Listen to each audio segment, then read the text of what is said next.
This one actually is the second part of the same video, which in that one I show you that how to disassemble, and now this one is assemble back. So I already replaced that of sensors, these two, and here is the plastic bag for the new one. So now after I replace the anti-drop sensors, now I'm going to fix it back. So first of all, what I do, I fix these two wires first here. From where you already remember that from where you taken the wires, you will fix back at the same place. So I hold the top core like this.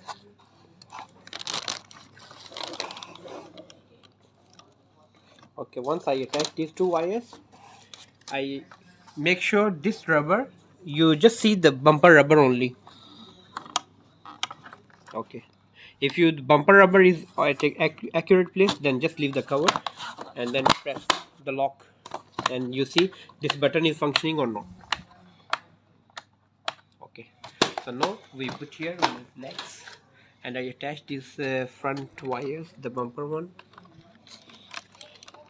In new models the bumper wires are different, but this one is Osmo 920 and 950. The bumper wires are same like this one.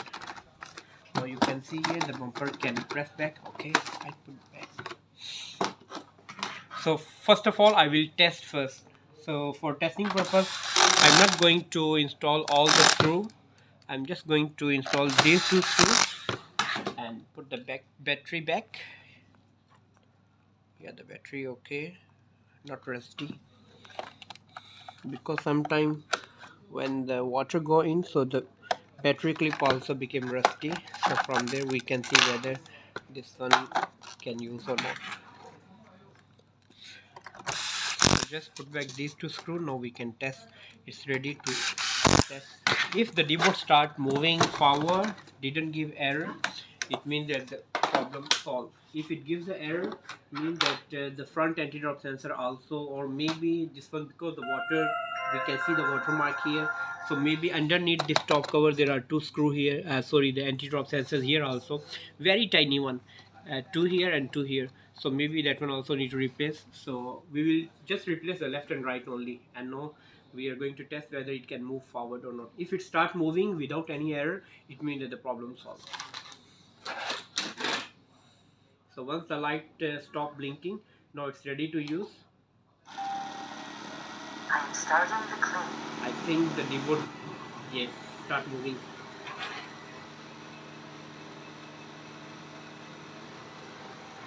Yes, the problem solved. Just only the left and right anti-drop sensor we remove, and after that no Deebot start moving forward. Before that, when we receive this Deebot, when we power on and press the button, straight away give the error, please clean my anti-drop sensor. So this is how we do this assemble and disassemble back everything, and we replace the parts. So hopefully you like this video. Thank you for watching this. Now you can try at home this one for testing purpose, if it's over warranty and there's no service center nearby your house. Thanks for watching. Thank you.